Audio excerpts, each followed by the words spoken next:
LSRW मतलब listening, speaking, reading और writing. अगर ये 4 चीज पता है तो आप इंग्लिश को एक्सप्रेस इंग्लिश में अपने आइडियाज को, थॉट्स को, फीलिंग्स को क्या कर सकते हैं, एक्सप्रेस कर सकते हैं। समझ में आया?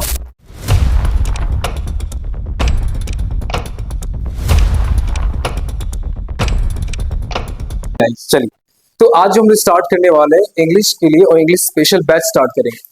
तो अभी जो आप स्टडी करने जा रहे हो उसका नाम है इंग्लिश स्पेशल बैच। तो आप ये स्टडी करने जा रहे हैं। अब इसके अंदर क्या मिलेगा, है ना? इसके अंदर क्या मिलेगा? तो सबसे पहले इंग्लिश स्पेशल बैच जो अभी फर्स्ट जो क्लास है 1.0 बैच जो स्टार्ट हुआ है, इसके अंदर आप जानेंगे ग्रामर के बारे में, है ना? ग्रामर। उसके बाद जानेंगे वोकैब। वोकैब मतलब you know very well, vocabulary. Vocabulary मतलब क्या होता है? शब्दकोश होता है, वर्ड्स होते हैं, है ना? क्योंकि एक्चुअली क्या है ना कि जब भी अपना कॉम्पिटिटिव एग्जाम आप जब देंगे तो उसमें वर्ड्स जो है ना वो काफी ज्यादा इस तरह से वर्ड्स होते हैं जो आपको सिलेक्ट करना होगा। क्या क्या सिलेक्ट करना होगा? तो सिनोनिम्स हो गया, एंटोनिम्स हो गया, OWS हो गया, वन वर्ड सब्स्टिट्यूशंस हो गया। तो ये सब चीजें आप वोकैब्स के अंदर जानेंगे, ठीक है? जैसे मैं आपको बता दे रहा हूँ। और तीसरा जो है हमारे पास वो है RC। RC मतलब रीडिंग कॉम्प्रिहेंशन जो बोलते हैं, है ना? CT क्लोज टेस्ट हो गया। क्लोज टेस्ट जानते हैं क्या होता है? एक फिल इन द ब्लैंक्स की तरह होता है, क्लोज टेस्ट होता है। और एक फिलर्स हो गया, फिलर्स हो गया। और आपने नाम सुना होगा PQRS का नाम सुना होगा, है ना? PQRS क्या होता है? तो PQRS जो होता है वो अरेंज करेगा स्टेटमेंट को। जब आप एग्जाम दोगे तो उसमें 3-4 स्टेटमेंट दे देगा और आपको कहेगा कि इसको पहले कौन स्टेटमेंट आए, टुकड़ों में आगे पीछे दिया रहेगा। तो आपको समझना, आपको क्या करना पड़ेगा? अरेंज करना पड़ेगा। कैसे? मैं कहता हूँ for example, Ram is a boy. Ram एक लड़का है, ठीक है? He goes to school. तो बस मैं छोटा सा बेसिक बात ये बता रहा हूँ कि हमारे पास स्टेटमेंट एक ये दे दिया, 1 नंबर, उसके बाद फॉरवर्ड स्लैश और दूसरा स्टेटमेंट आपका यही रहेगा। तो आप मुझे बताओ इसमें पहला स्टेटमेंट क्या हो सकता है? एक और ये दो स्टेटमेंट है, इसको मैं बोलूंगा अरेंज करो। तो अरेंज करोगे, कहोगे sir Ram is a boy, ये तो कहीं सही स्टेटमेंट है ना? तो आप तो पहले आप 1 नंबर पे यही इस्तेमाल करोगे, ही गोज टू स्कूल। तो सही बात है, Ram is a boy, he goes to school. तो सेकंड नंबर पे बिल्कुल ये बात अपने आप में करेक्ट है। क्या आप ऐसा बोल सकते हो, he goes to school, Ram is a boy, he goes to school, वह स्कूल जाता है, राम एक लड़का है, पता नहीं चल रहा है मतलब। अगर आप कहोगे Ram is a boy, Ram एक लड़का है, वह स्कूल जाता है, तो ये एक सही अरेंजमेंट है ना? अभी मैंने 2 ही लिया है। तीसरा की बात अगर हम लोग करें तो आ जाएगा जैसे ही वर्क्स हार्ड। ओके, ही वर्क्स हार्ड। तो ही वर्क्स हार्ड। अब ये हमारे पास स्टेटमेंट आ गई 1 2 3। अब इसे अरेंज करके दिखाओ। पहले कौन होगा? हाँ, he goes to school, he works hard। Third number हमारा ही हो जाए। तो आप जो फॉर्म मतलब जो भी आंसर्स होगा तो आप कहोगे पहले ना आपका ये वाला होना चाहिए 1 नंबर, और ये वाला पार्ट इसका नाम दिया रहेगा, अरेंज किया रहेगा। पता है क्या? इसको सीरियल वे में कर देगा आपको ये 1 number statement, 2 number statement, 3 number statement, और आपको कहेगा कि इसे ना अरेंज कर। तो आपको पता है पहले आपको 2 नंबर यूज करना है, पहले उसके बाद आपको 3 नंबर यूज करना है, उसके बाद आपको 1 नंबर यूज करना है। तो ये क्या हो गया, एक सही अरेंजमेंट हो गया, क्योंकि पहले 2 वाला आप यूज करेंगे, उसके बाद थर्ड वाला यूज करेंगे, उसके बाद फर्स्ट वाला यूज करेंगे। आई बात समझ? एक्चुअली मैंने ये एग्जांपल बहुत ही बेसिक लिया है ना, बस समझाने के लिए ये क्या होता है। अब ये वोकैब्स के अंदर तो आप जानने वाले वर्ड्स लाइक OWS जानेंगे। OWS मतलब वर्ड सब्स्टिट्यूशन। आपने हिंदी में पढ़ा होगा, अनेक शब्दों के लिए एक शब्द, है ना? जो बहुत ज्यादा बोलता है वाचा, है ना? जो बहुत कम बोलता है मितभाषी, है ना? ये होता है। तो आपने ये तो हिंदी आपने पढ़ा है, उसी तरह इंग्लिश में भी होता है। आपने है ना OWS जानेंगे, उसके बाद इसके अंदर आप सिनोनिम्स जानेंगे। सिनोनिम जानते हैं क्या होता है? सिनोनिम्स आपको हिंदी में पता है, पर्यायवाची शब्द, है ना? ये होता है। उसके बाद आप जानेंगे इसके अंदर एंटोनीम। एंटोनीम मतलब क्या होता है? ओके, विलोम शब्द या विपरीतार्थक शब्द। एक्चुअली हम लोग हिंदी बात नहीं करेंगे क्योंकि हम इंग्लिश सीख रहे हैं, तो इंग्लिश के ऊपर हम लोग फोकस करेंगे। तो वो कैप्स में आपको ये जानना है। चलिए, तो अब अभी जो मैं आपका जो क्लास लूंगा वो ग्रामर का क्लास चलेगी, है ना। ग्रामर क्लास चलेगी। ग्रामर क्लास जब 1 महीने लगभग चल जाएंगी, एडवांस चीजें सीख रहे हैं, तो उसके बाद में आने वाले टाइम में ये वोकैब्स का क्लास दूंगा, उसके बाद आरसी क्लास दूंगा। आई बात समझ।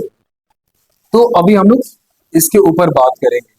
अब ये जो इंग्लिश स्पेशल बैच आया क्यों है, तो आपको मैं बता दूं, जो भी हमारा जो एग्जाम है, एग्जाम पर्पस, ये एग्जाम पर्पस के लिए है। एग्जाम पर्पस मतलब कौन कौन से एग्जाम के लिए आप इसमें दे सकते हैं, है ना, कौन कौन सा एग्जाम है।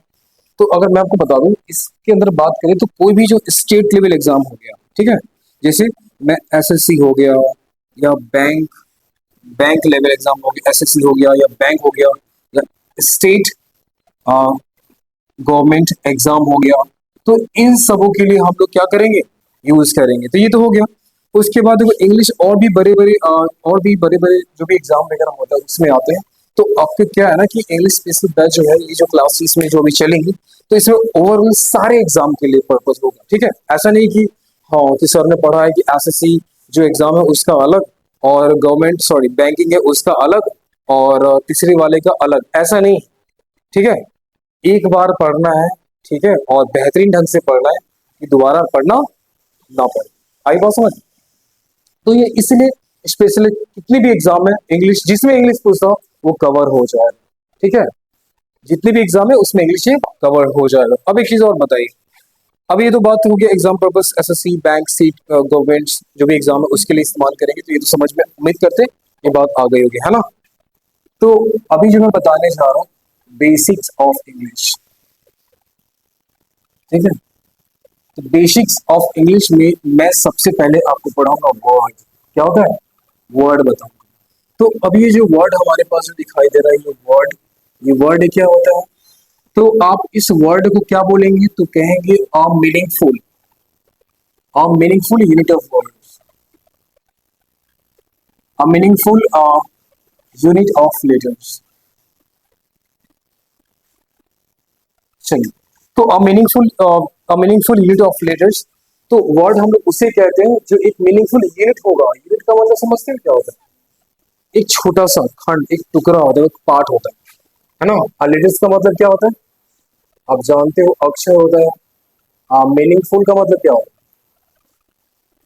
है, सार्थक, सही अर्थ वाला, है ना, जिसके पास कोई मीनिंग एग्जिस्ट करता हो, ये होता है, सार्थक हो जाएगा। तो अब मीनिंगफुल यूनिट ऑफ लेटर्स, और मतलब अक्षरों का एक मीनिंगफुल यूनिट, यूनिट का मतलब हो गया एक खंड होता है, एक टुकड़ा होता है, यही होता है ना, ये होता है। तो अब ये समझिए, अभी मीनिंगफुल यूनिट ऑफ लेटर्स मैंने बोला है, तो इसके अंदर क्या हो सकता है, अगर मैं कहूंगा ओ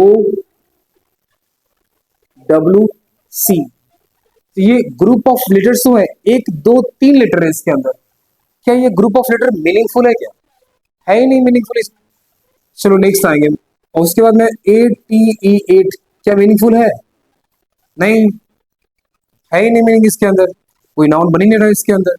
अगर मैं OBY करूं, ये भी हमारा group of word, group of letters है ना, मीनिंगफुल यूनिट ऑफ लेटर्स है, लेकिन इसका कोई मतलब नहीं आ रहा है।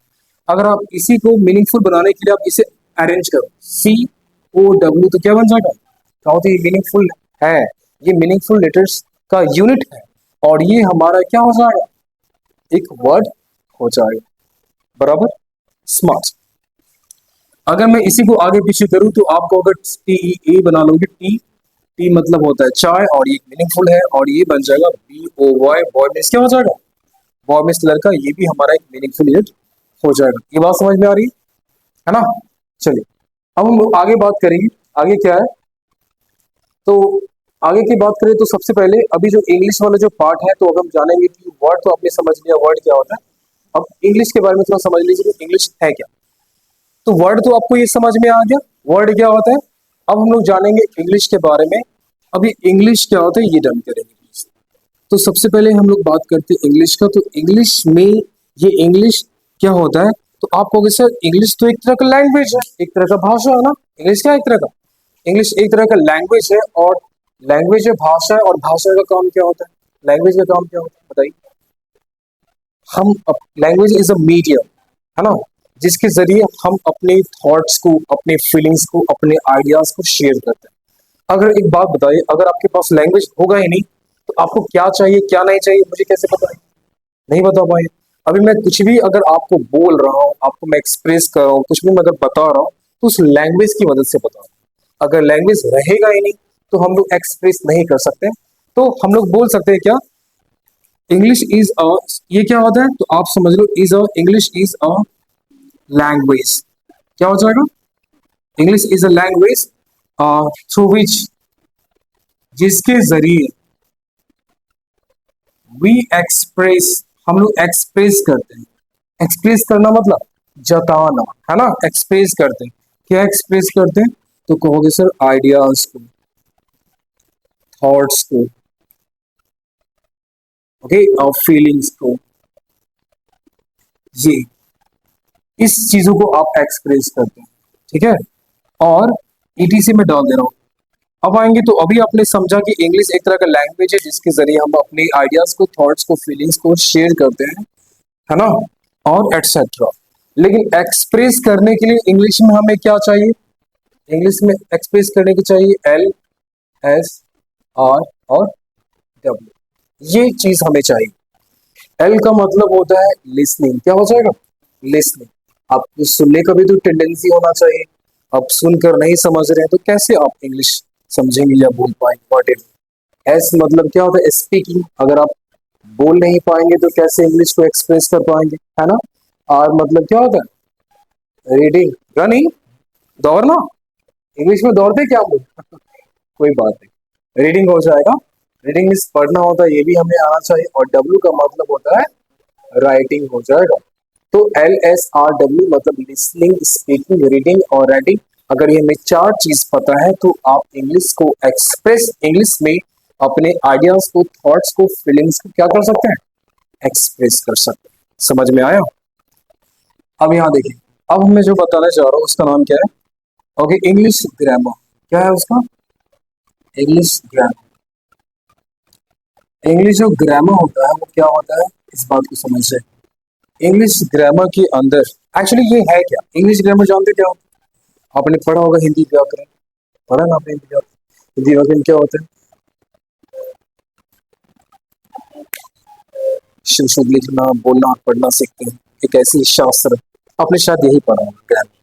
तो इंग्लिश क्या होता है? English is a set of rules, है ना। ये क्या होता है? रूल्स का सेट होता है। तो आप कहोगे अ सेट ऑफ रूल्स, मतलब नियमों का एक सेट होता है। ठीक है, और अ सेट ऑफ रूल होता है जिसके जरिए हम लोग क्या करते हैं। तो एक्चुअली ना, ये जो इंग्लिश जो ग्रामर होता है एक सेट ऑफ रूल होता है जिसके जरिए हम लोग क्या करते हैं, बनाते हैं, फॉर्म करते हैं, निर्माण करते हैं। क्या निर्माण करते हैं? तो सेंटेंस बनाएंगे। आई बात समझ? सेंटेंस बनाते हैं, क्लॉज बनाते हैं, फ्रेज बनाते हैं, है ना, एटसेट्रा, और ये सब बनाते हैं। तो एक्चुअली अब वो पुराने वाले डेफिनेशन फिनिश, है ना, कि हम लोग ढंग से आप लिखेंगे। एक्चुअली इंग्लिश लैंग्वेज वो होता है, ऐसा लैंग्वेज, और इंग्लिश ग्रामर वो होता है एक ऐसा ग्रामर जिसमें हम लोग इंग्लिश लैंग्वेज को ठीक ठीक से बोलना, लिखना और पढ़ना सीखते हैं, है ना। तो वो सब आउटडेटेड है ना। आउटडेटेड समझते हैं ना क्या होता है? क्या होता है आउटडेटेड का मतलब? अब वो बहुत ही पुराना हो जाए। अब आप जानेंगे आगे, है ना। तो क्या होगा? A set of rules, a set of rules use to form, जिसका इस्तेमाल फॉर्म करने के लिए होता है, निर्माण करने के लिए होता है, वर्ड्स, फ्रेजेस, सेंटेंसेस और क्लॉजेस। हाँ, तो आप कह सकते हैं यहाँ पे कि अ सेट ऑफ रूल, एक रूल का सेट होता है जिसका इस्तेमाल वर्ड्स को बनाने में करते हैं, फ्रेज को बनाने में, सेंटेंस को बनाने में और क्लॉज को बनाने में करते हैं। वर्ड का मतलब जानते हैं ना क्या होता है? अभी आपने जाना, शब्द होता है। फ्रेज क्या होता है? पद होता है, पद, राइट। सेंटेंस क्या होता है? वाक्य होता है। और क्लॉज क्या होता है? उपवाक्य होता है। तो एक बात मुझे समझो, अगर मैं अगर सेंटेंस बनाता हूँ तो सेंटेंस के पास तो मीनिंग भी हो सकता है, मीनिंग नहीं भी हो सकता है ना।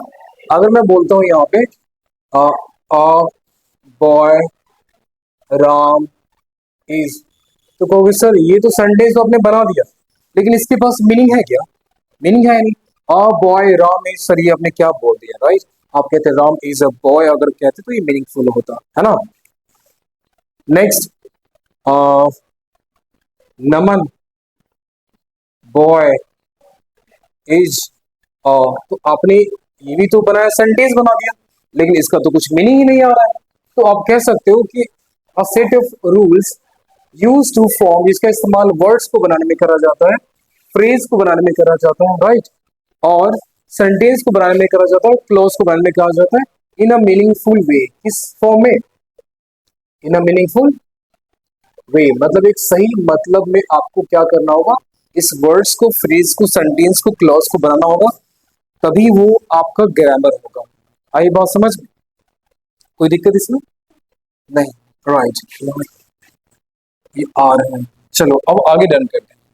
तो एक बात बताओ, इंग्लिश जो हमारा जो है, इंग्लिश की बात करते हैं, तो इंग्लिश लैंग्वेज में क्या होता है, तो आप कहोगे सर इसमें तो कितने लेटर्स होते हैं, 26 लेटर्स होते हैं, नहीं होता है जी, 26 लेटर्स होगा इसके अंदर।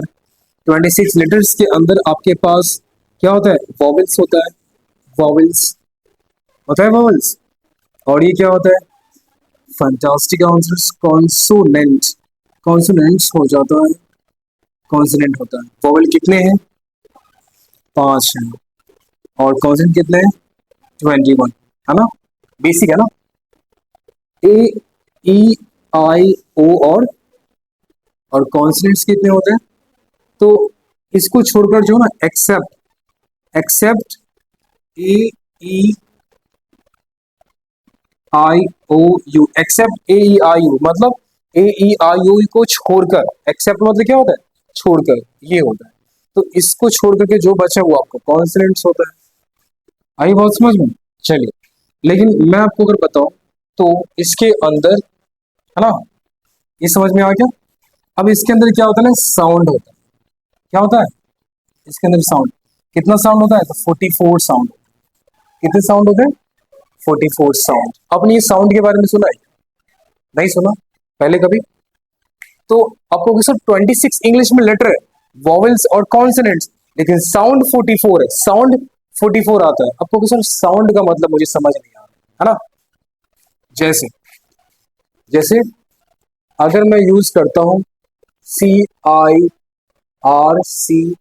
सर्कल, क्या यूज करता हूं, सर्कल, इसमें आई का साउंड, सॉरी साउंड बोल रहा हूं, आई का साउंड जो होता है ना वो क्या आ रहा है, और आ रहा है, आ रहा है ना, और कुछ आ रहा है क्या, नहीं। अब नेक्स्ट आएंगे, और WRINKL, रिंकल, क्या ये लिखा हुआ है, रिंकल, इसमें आई का साउंड ई आ रहा है, क्या आ रहा है, ई आ रहा है, नहीं आ रहा है ई, सोचो, WRINKL,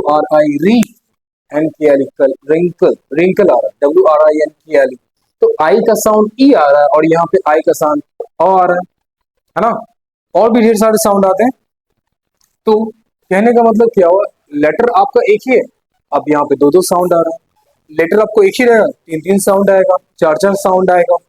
आई बात समझ में? तो कहने का मतलब क्या हुआ, लेटर्स तो हमारे पास 26 है, लेकिन साउंड 44 आता है। साउंड कितने आता है, 44 साउंड आता है ना। अब एक बात बताइए, अगर मैं एग्जांपल लेता हूँ हीट का, HIT, हीट का एग्जांपल लेता हूँ, तो इस हीट में क्या साउंड है, ये किस चीज का साउंड है, ई का साउंड है, और इसमें आ का साउंड है, तो इसमें ई आ गया, एक्चुअली ना इसमें स्मॉल ई डाल देगा, तो मतलब ई का साउंड आ रहा है, आ का साउंड आ रहा है। I hope you got the words. तो साउंड जो होते हैं 44 होते हैं, 44 साउंड्स होते हैं। तो वॉवेल्स में जो साउंड निकलते हैं वो कितने होते हैं, जानते हैं कितने होते हैं, इसमें 20 साउंड्स आते हैं, कितने साउंड्स आएंगे, 20, और इसमें कितने बस साउंड आते हैं, 24 साउंड्स आते हैं, ठीक है, इतना साउंड आता है। अब ये आपको साउंड नहीं पढ़ना, एक्चुअली आपको इंग्लिश बेसिक टू एडवांस पढ़ना, लेकिन मैं आपको बता रहा हूँ इतने साउंड होते हैं, 44 साउंड्स, 44 साउंड्स होते हैं ना। चलिए 44 साउंड्स होते हैं। अब आगे हम लोग बात करेंगे। तो अब एक चीज और समझिए यहाँ पे क्या, कि जो हमारे पास जो साउंड आते हैं, तो 20 और 24 हमारे पास जो साउंड आते हैं, तो इसका एग्जाम्पल तो आपने ये समझा, और इसका एग्जाम्पल ये समझा। ओके, आगे इतना नोट डाउन कीजिए प्लीज। अगर आप बेसिस पे एडवांस जान ले, तो अभी मैं कुछ एक छोटा सा पार्ट करके मैं पार्ट्स ऑफ स्पीच आप लोग को समझाऊंगा कि एग्जैक्टली वर्ड क्या है, क्योंकि आप ना सेंटेंस जब मिलेगा आपको नाउन, जब आप एडवांस बेसिक टू एडवांस पढ़ेंगे उसके बाद प्रोनाउन स्टडी करेंगे तो काफी लेट हो जाएगा, है ना।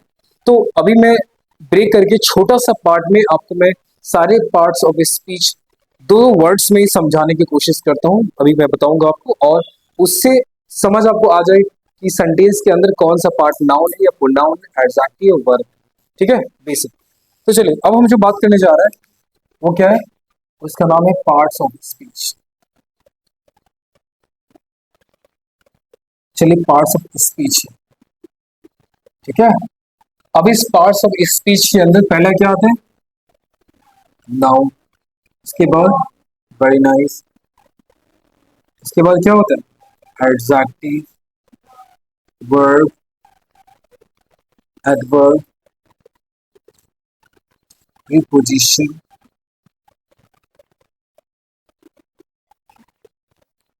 कंजक्शन, इंटरजेक्शन, ये होते हैं हमारे पास, है ना। तो नाउन क्या होता है, तो आपने पढ़ा होगा, एक्चुअली आपने क्या पढ़ा नाउन के बारे में। Noun is the name of a person, place, animal, thing, feeling और आइडियाज, है ना। नाउन इज नेमिंग वर्ड आपने पढ़ा, वेरी नाइस। तो आप ना नाउन को बोल सकते हो, नाउन हमारा क्या होता है, नेमिंग वर्ड। आप सिर्फ बोलेंगे अभी फिलहाल अभी के लिए noun is a naming word, ये नेमिंग वर्ड होता है ना। ऐसा कोई वर्ल्ड में ऐसा कोई चीज है क्या जिसके पास नाम नहीं, सोचो ऐसा कोई है क्या। अब डाउन की बैठो आप, ठीक है, मतलब अब भूख लगी है आपको या एनर्जी कम है, स्ट्रिक्ट रहो, बैकग्राउंड में से स्ट्रेट रहना चाहिए। ऐसे क्या होता है कि इंसान एक्टिव रहता है, डोंट माइंड, इसको माइंड मत करना, लेकिन हाँ इट्स अ फैक्ट, यही सही बात है। नेमिंग वर्ड का मतलब होता है कि इसके पास नेमिंग वर्ड होता है, मतलब ऐसा कोई वर्ल्ड में ऐसा कोई चीज नहीं जिसके पास नाम नहीं, सबके पास नाम है।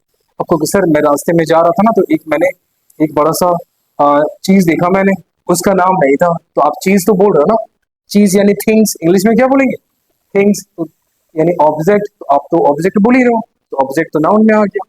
ऐसा कोई चीज नहीं जिसके पास नाम नहीं। आई बात समझ में? चलो प्रोनाउन क्या होता है, आप कहेंगे नाउन रिप्लेसिंग वर्ड। क्या होता है, क्यों नाउन रिप्लेसिंग वर्ड होता है, क्योंकि वो नाउन को क्या करता है, रिप्लेस करता है। तो अभी आपने देखा क्या, अगर मैं एग्जांपल अगर बात करूं, Ram is a student, he works hard. तो मैं अगर यहाँ कहता Ram, Ram is a student, Ram works hard, तो Ram is a student, Ram works hard, Ram goes to school, बार बार मैं राम रिपीट कर रहा हूं, तो ये सही है क्या, नहीं, क्योंकि नाम को बार बार रिपीट नहीं करना, ठीक है। तो एक्चुअली नाउन हमारा राम क्या है, नाउन है ना। इसको मैं रिप्लेस कर दूंगा, ये राम हटाकर मैं क्या यूज कर दूंगा, ही। तो Ram is a student, he works hard. अब ये स्टेटमेंट क्या हो गया आपका, करेक्ट हो गया। आई बात समझ में। तो राम के बदले आपने ही यूज किया, तो ही कौन सा वर्ड हो गया, ही जो हो गया वो नाउन को रिप्लेस करके खुद आ गया, रिप्लेस मतलब उसको हटाकर खुद आ जाए। तो नाउन, ये जो प्रोनाउन, ये तो यही तो हमारा क्या है, ये हमारा प्रोनाउन है जो नाउन रिप्लेसिंग वर्ड होता है। कौन सा वर्ड होता है, नाउन रिप्लेसिंग वर्ड को, नाउन रिप्लेसिंग वर्ड। एडजेक्टिव क्या होता है, तो कहेंगे क्वालिफाइंग ऑब्जेक्ट,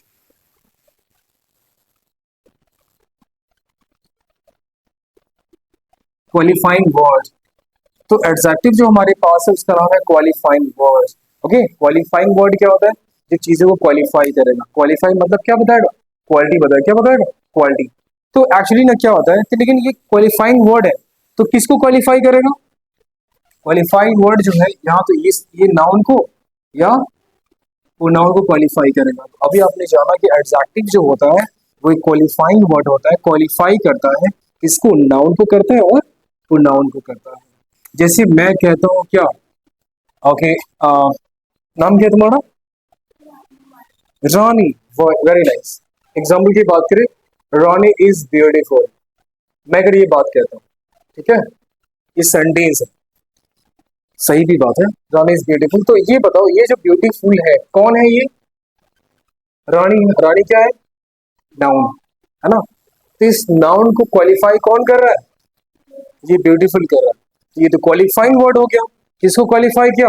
तो आपने समझा सर, क्वालिफाइंग वर्ड है वो नाउन को क्वालिफाई कर रहा है, इसलिए ये ब्यूटीफुल जो वर्ड है ना, एडजेक्टिव हो जाए। क्या हो जाएगा?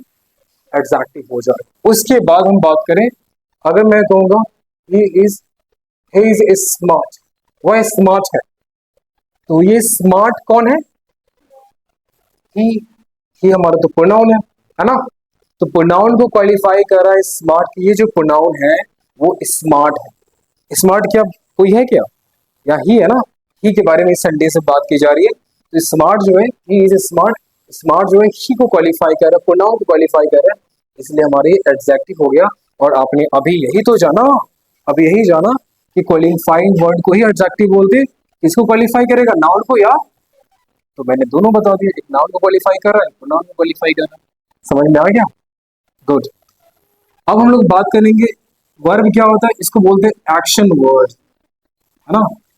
एक्शन वर्ड या इसे हैपनिंग वर्ड भी बोलते हैं। एक्शन या हैपनिंग, हैपनिंग वर्ड भी बोलते हैं। अब ये क्या है? सर आपने तो, मैंने तो सुना था एक्शन वर्ड तो समझ में आता है मुझे, जो एक्शन पता करता है, जिस वर्ड से हमें एक्शन का पता चलता है। एग्जाम्पल की बात करें तो मैं, आई वॉक, मैं टहलता हूँ। मैं क्या करता हूँ? मैं टहलता हूँ, वॉक करता हूँ। तो वॉक हमारा एक्शन है या नहीं है? ऑफ कोर्स, बेसिक बात है, एक्शन है। ओके, आई टॉक, मैं बात करता हूँ। क्या टॉक, बात करना क्या एक्शन नहीं है ना। तो ये हमारा वर्ब हो जाएगा, ये हमारा क्या हो जाएगा? वर्ब हो जाएगा। और नेक्स्ट आएंगे, अगर मैं कहता हूं जैसे नमन, चलो कुछ और, शिखा लेते हैं। शिखा, शिखा इज अ डॉक्टर, शिखा एक डॉक्टर है। तो कहोगे सर इसमें वर्ब क्या है? शिखा है, क्या है? एक डॉक्टर है। शिखा क्या है? एक डॉक्टर। तो इस मतलब क्या आ रहा है यहाँ पे? साउंड है। और ये हैपनिंग, हैपनिंग वर्ड, ये भी हमारा वर्ब है। ये भी हमारा क्या है? वर्ब है। तो कौन सा वर्ब है? तो आप अभी तो यहाँ पे आएगा, हैपनिंग वर्ब है हमारा। तो वर्ब का बहुत सारा टाइप्स होता है, अब जानेंगे। बस ये समझना है ऐसा कौन सा वर्ड होता है जो वर्ब कहलाता है, क्योंकि आपको फर्क बताना पड़ेगा सेंटेंस के अंदर, जब मैं आपको क्लास आगे क्लास लूंगा, इसीलिए समझ से और करने के लिए। तो अभी तक तो आप ये जान रहे थे वर्ब, ये नहीं जान रहे थे ना। तो आप इसके अंदर भी हम लोग इस वर्ब को हम लोग हैपनिंग वर्ड बोलते हैं। हैपनिंग वर्ड है हमारा, इसे भी हम लोग इसे वर्ब कहेंगे। चलिए अब आगे जो हम लोग बात करेंगे, आगे क्या है? तो आगे एक चीज और इसमें जानेंगे, हैपनिंग मतलब होना होता है, ठीक है ना। एक्शन और हैपनिंग वर्ड हो गया। एक और भी इसमें ऐड करता हूँ, इसका नाम है स्टेटिंग, स्टेट वर्ड, स्टेट वर्ड भी। स्टेट मतलब क्या होता है? अवस्था होता है। स्टेट मीन्स क्या होता है? अवस्था होता है, राइट। चलिए, अब ये स्टेट का मतलब क्या होता है? तो देखो एक्चुअली पता है, हैपनिंग और स्टेट को सेम समझना। हैपनिंग और स्टेट को अब क्या समझेंगे? सेम समझेंगे। जैसे Shikha, Shikha is, Shikha is happy, Shikha is happy, Shikha happy है, खुश है। तो इज मतलब है, क्या है ये? खुश है। कौन खुश है? शिखा। तो शिखा है, शिखा की ये अवस्था है कि वो बता रहे कि वो अभी क्या है? खुश है ना। देखो तो ग्रीन चल रहा है क्या? गुड, रिकॉर्ड हो रहा है, सॉरी मुझे लगा बंद हो गया। तो एक्चुअली शिखा इज हैप्पी की बात करो, शिखा इज हैप्पी, तो शिखा एक स्टेट वर्ड हो जाएगा कि किसी चीज का अवस्था का बता रहा है, होने का बता रहा है। शिखा जो है वो अभी जो है उसकी अवस्था खुश होने का, है ना। इज हमारे स्टेट में आता है, और हैपनिंग दोनों इसीलिए सेम होता है, तो इसमें कंफ्यूजन नहीं हो। अब एडवर्ब की बात करें तो एडवर्ब के अंदर क्या हो जाएगा? तो आप कहेंगे क्वालिफाइज, क्वालिफाइज, ये क्वालिफाई करता है किसको? एडवर्ब क्वालिफाइज करेगा। देखो एड और यहाँ पे वर्ब है ना, एड और वर्ब है, तो ये वर्ब को क्वालिफाई करेगा और एडजेक्टिव को क्वालिफाई करेगा, और क्या करेगा? और एडवर्ब को भी क्वालिफाई करेगा। तो ये क्या करता है? एडवर्ब जो होता है एक ऐसा वर्ड होता है जो वर्ब को भी क्वालिफाई करेगा, एडजेक्टिव को भी क्वालिफाई करेगा और एडवर्ब की भी क्वालिफाई करेगा, उसके बारे में बताएगा। तो आपको सर ये एडवर्ब तो बता दिया, वर्ब को क्वालिफाई करना आपने क्या पढ़ा? वर्ब को ही तो क्वालिफाई करने वाले वर्ड को ही हम लोग एडवर्ब बोलते हैं, लेकिन एडजेक्टिव को भी क्वालिफाई करेगा तो उसे आप एडवर्ब बोलेंगे, है ना। एडवर्ब को भी क्वालिफाई करेगा तो भी एडवर्ब बोलेंगे। आई बात समझ में? चलिए इसका एग्जाम्पल मैं लेता हूँ, छोटा सा एग्जाम्पल लेता हूँ, इसको मैं इरेज नहीं करता हूँ, यहाँ पे आई। तो जैसे मैं कहूंगा सीता इज ब्यूटीफुल, तो आप कहोगे सीता हमारा सर यहाँ पे नाउन है, ये हमारा वर्ब है, ब्यूटीफुल हमारा एडजेक्टिव है, यही कहेंगे आप। और अगर मैं इसके अंदर लगा दूं क्या, मैं लगा दूं वेरी, मैं इसके अंदर क्या लगा दूं, वेरी लगा देता हूँ, सीता इज वेरी ब्यूटीफुल। तो Sita is very beautiful, Sita बहुत सुंदर है, तो सीता बहुत है क्या, नहीं ना, सीता क्या बहुत है, सुंदर बहुत है। मतलब ये वेरी, वेरी जो है किसके लिए लगा है, एडजेक्टिव के लिए, ये एडजेक्टिव को क्वालिफाई कर रहा है। अगर मैं यूज करता हूँ सीता इज वेरी, सीता बहुत है, इसका क्या मतलब, बहुत सारे सीता है क्या, नहीं ना, तो सीता इज वेरी, तो ये कोई वर्ड नहीं है, ये वेरी सीता के लिए यूज नहीं हुआ। सीता इज वेरी ब्यूटीफुल है, तो ब्यूटीफुल को ये क्वालिफाई कर रहा है वेरी, है ना। तो ये वेरी यहाँ पे जो यूटिलाइज हुआ है वो ब्यूटीफुल के लिए हुआ है, और ब्यूटीफुल हमारा एडजेक्टिव है। तो क्या मुझे आप ये बताइए, क्या एडजेक्टिव इस वेरी को क्वालिफाई कर रहा है, नहीं कर रहा है, कर रहा है। तो ये वेरी हमारा क्या हो जाएगा, एडवर्ब हो जाएगा। वेरी नाइस, उम्मीद करती है बात आपको समझ में आई होगी, है ना। दूसरा, ओके, अब तो आपने एडजेक्टिव को क्वालिफाई कर लिया, एडजेक्टिव को क्वालिफाई कर लिया तो हमारा एडवर्ब हो गया। अब वर्ब को क्वालिफाई कर, चलिए अब वर्ब क्या होगा, जैसे मैं कहता हूँ, तो ओके मैं कहता हूँ, है ना, okay, horse, horse runs fast, घोड़ा तेज दौड़ता है। क्या घोड़ा तेज है क्या, नहीं ना, उसका दौड़ना तेज है, ये जो है ना दौड़ना तेज है, तो ये फास्ट जो यूज हुआ है उस रन्स के लिए हुआ है, हॉर्स के लिए नहीं हुआ है। तो आप कहेंगे फास्ट जो हुआ है यूज हुआ है रन्स के लिए, और रन हमारा जो है एक वर्ब है, रन क्या है, दौड़ना एक वर्ब है ना। तो हॉर्स रन्स फास्ट, तो यहाँ पे घोड़ा फास्ट नहीं है, घोड़ा का जो दौड़ना है वो फास्ट है, इस रन को ये क्वालिफाई कर रहा है फास्ट, इसीलिए फास्ट हमारा वर्ब को क्वालिफाई कर रहा है, इसलिए हमारा फास्ट क्या हो जाएगा, एडवर्ब हो जाएगा। समझ आ गई, गुड। अब हम लोग बात करते हैं आगे, ठीक है, ओके। अब मैं बात करूंगा एडवर्ब। अब एडवर्ब को क्वालिफाई कैसे होगा, बहुत ही अजीब बात है ना, सोच रहे होगे सब एडवर्ब को कैसे क्वालिफाई करेगा। चलिए अगला स्टेटमेंट हमारे पास क्या आ जाएगा, जैसे ओके, ही टॉक्स स्लोली, है ना, ही टॉक्स स्लो, वह धीरे बात करता, ही टॉक्स स्लो, है ना, ही टॉक्स स्लो। तो अगर मैं यहाँ पे कहूंगा, सॉरी, इसके अंदर वेरी लगा देता, क्या लगा दूंगा, very, he talks very slow, he talks very slow. तो आप मुझे एक बात बताइए, ही टॉक्स स्लो, वह धीरे बात करता है, ठीक है, और ही टॉक्स वेरी स्लो, तो वेरी क्या, वो बहुत बात करता है क्या, ये वेरी किसके लिए यूज हुआ है, स्लो के लिए हुआ है, ठीक है। तो याद रखना, ही टॉक्स वेरी स्लो, तो वह स्लो नहीं, वो बहुत नहीं है, ही टॉक्स वेरी, वो बहुत बात करता है, ये नहीं है, ही टॉक्स स्लो, वो धीरे बात करता है, ही टॉक्स स्लो, वो धीरे बात करता है, ही टॉक्स वेरी स्लो, वो बहुत धीरे बात करता है। तो यहाँ पे बहुत किसके लिए यूज हुआ है, स्लो के लिए, ठीक है। तो स्लो हमारा क्या है, कहोगे सर ही हमारा प्रोनाउन है, चलो अच्छी बात है, टॉक्स हमारा क्या है, वर्ब है, और he talks very, he talks slow, तो ये हमारा क्या है, एडवर्ब, क्योंकि वर्ब को क्वालिफाई करने वाला क्या हो गया, एडवर्ब होता है। और एक बात और समझिए, कभी भी आपको एडवर्ब में, जब ना एडवर्ब जो होता है उसमें क्या यूज होता है, एलवाई रहता है, क्या यूज रहता है, एलवाई, तो होगा ही टॉक्स स्लोली, वो धीरे बात करता है, तो वो कैसे बात करता है, वो धीरे बात करता है, ही टॉक्स स्लोली, तो ये स्लोली ये नहीं है, इसका बात करना स्लोली है, इसलिए इस वर्ब को क्वालिफाई किया, तो ये एडवर्ब हो जाएगा, है ना। और ये वेरी जो यूज हुआ है स्लोली के लिए, तो इस एडवर्ब को, इस एडवर्ब को ये वेरी क्वालिफाई करे, तो ये भी क्या हो जाएगा, एडवर्ब हो जाएगा। तो अभी आपने समझा, आपने कि वर्ब को भी क्वालिफाई किया, वर्ब को क्वालिफाई किया तो भी एडवर्ब हो गया, एडजेक्टिव को क्वालिफाई किया तो हमारा तो भी ये एडवर्ब हो गया, और एक एडवर्ब दूसरे एडवर्ब को क्वालिफाई करने वाला भी वर्ड क्या हो गया, एडवर्ब हो गया। समझ में आया? Very nice.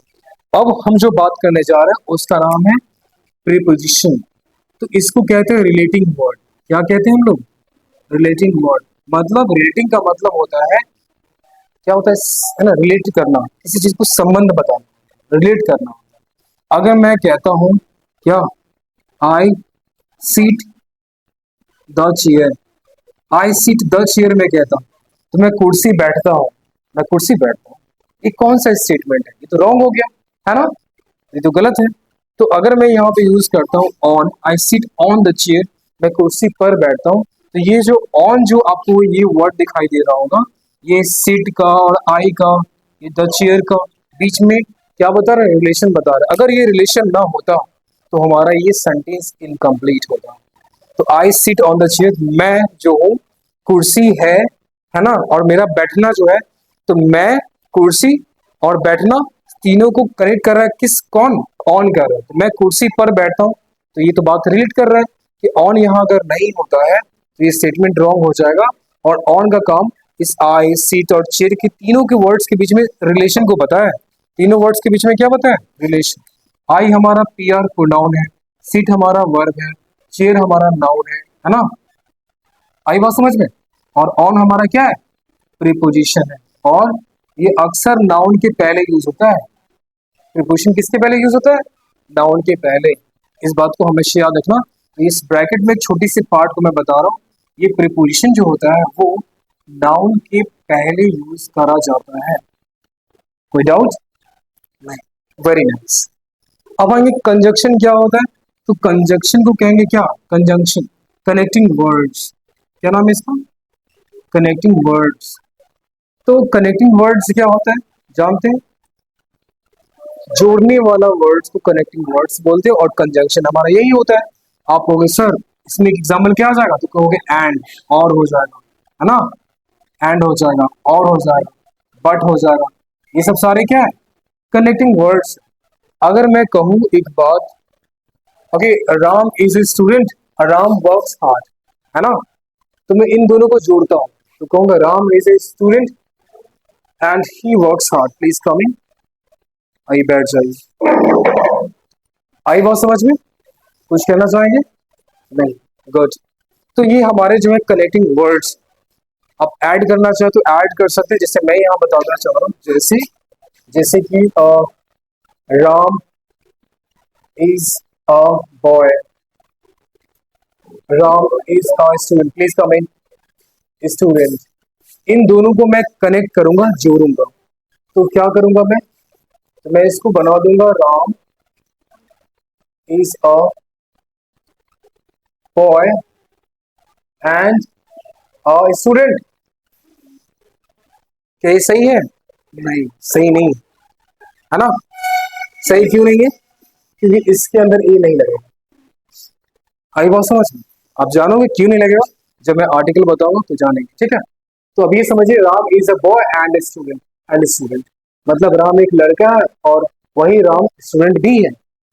एंड क्या किया? इन दोनों सेंटेंस को क्या किया? जोड़ दिया। तो इसलिए ये कनेक्टिंग वर्ड्स हो जाएगा हमारा कंजंक्शन। अभी थोड़ा थोड़ा मुझे आप क्लिक कर पा रहे हो, समझ आ रही है ना। और ये छोटा सा बेसिक वाले पार्ट है, और ये धीरे धीरे जानेंगे, तो इसका मैं इसलिए थोड़ा थोड़ा ये बात को बता रहा हूँ, ताकि जब मैं आगे जब स्टार्ट करूंगा तो उसमें आपको पता होना चाहिए कि एडजेक्टिव क्या है, वर्ब क्या है ना, प्रोनाउन क्या है, तब वो चीजें मैं आपको अच्छे से बता पाऊँ। इसलिए मैं ये सारी चीजें आपको भी बताऊँ, है ना। और ये मत समझना कि ये जो है, जो मैं आपको बता रहा हूँ, कि वो पूरा कंप्लीट है, noun finish, pronoun finish finish ऐसा नहीं होता है। नाउन काफी लंबा चैप्टर है, 8-10 दिन का चैप्टर, बेसिक टू एडवांस, है ना। तो पेशेंस रखो, 10 डेज कम से कम तो आप लोग को रेगुलर आना ही है। 10 डेज, 10 डेज के बाद जब तुम्हारा ये नाउन फिनिश हो जाएगा, तब आपको रियलाइज होगा, आने वाले 3-4 दिन में आपको समझ में आ जाएगा कि किस लेवल का आप स्टडी करें, ठीक है। आई अब हम लोग जो ना इंटरजेक्शन की बात करते हैं, इंटरजेक्शन, ये इंटरजेक्शन क्या होता है? तो आप कहेंगे सडन फिलिंग वर्ड्स। क्या ये सडन फिलिंग वर्ड्स? अभी सडन फिलिंग वर्ड्स क्या होता है? तो सडन फिलिंग वर्ड्स में आप यही ना जानते हैं, जो सडन मतलब जो अचानक से आता है ना, अचानक से फील आता है। जैसे आप रास्ते में जा रहे हो, पैर में चोट लग गया, साउंड क्या निकलेगा? आउच निकलेगा ना। ये सडन फीलिंग वर्ड है ना। इंडिया मैच, इंडिया जो है वो मैच क्या कर रहा है, खेल रहा है और मैच जीत गया। अब मैं बहुत बड़ा फैन हूँ इंडिया मैच का, तो मैं खुशी के मारे क्या करूँ, ब्रावो है ना, शाबाश, या हुरे है ना, hurray we won the match, okay, hurray हमने मैच जीत लिया। तो ये सडन फीलिंग वर्ड्स है। तो इस सडन फीलिंग वर्ड्स की बात करें तो इसके अंदर आ जाएगा हुरे, आ जाएगा वाव, आ जाएगा कोई ब्यूटीफुल सीनरी है आप देखते हो तो वाव आ जाता है, और क्या आता है, और आउच अभी मैंने आपको बताया, ठीक है, ओके, बहुत सारे हैं। तो अभी आपने ये एग्जांपल समझा, ईटीसी में डाल दे रहा हूं, आप इस चीज को समझेंगे, ओके। उम्मीद करते हैं ये बात समझ में आई होगी, है ना। आप प्लीज इसे नोट डाउन